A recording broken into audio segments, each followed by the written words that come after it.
Ils ont été les premiers à intervenir dans la nuit de mercredi à jeudi dernier.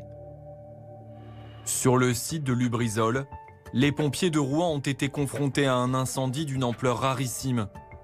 Au total, 270 soldats du feu ont été mobilisés.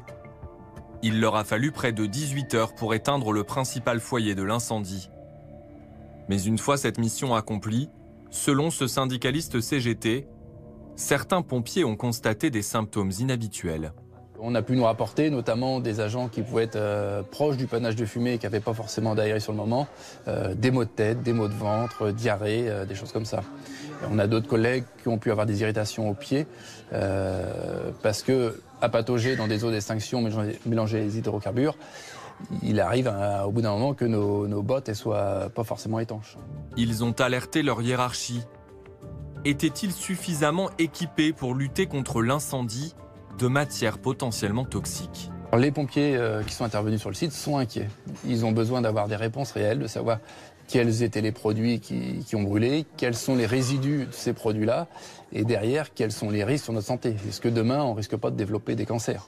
Cette interrogation sur les produits qui ont brûlé, de nombreux Rouennais la partagent.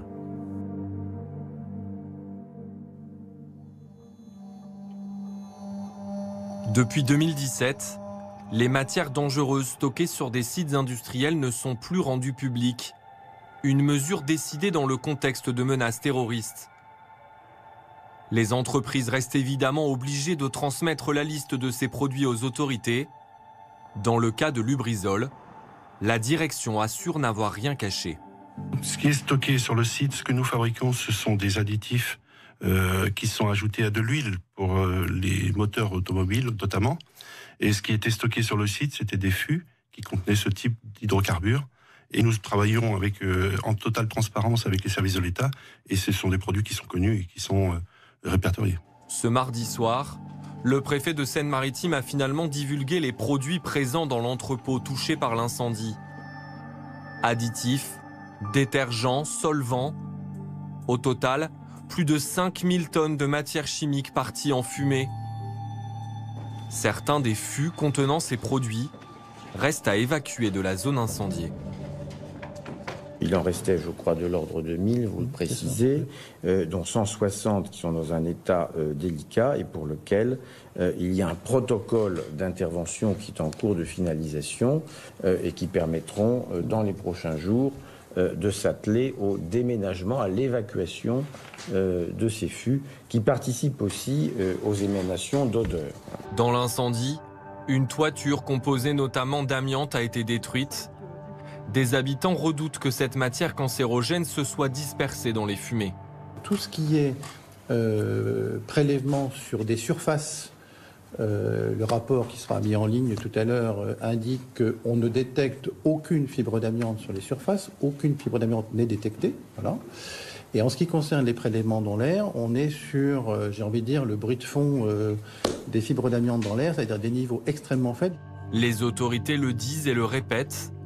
Selon toutes les analyses menées, la qualité de l'air n'a pas été impactée. Pourtant, à Rouen, une gêne persiste pour certains habitants. Une réaction aux odeurs d'hydrocarbures, toujours présente par endroits dans la ville.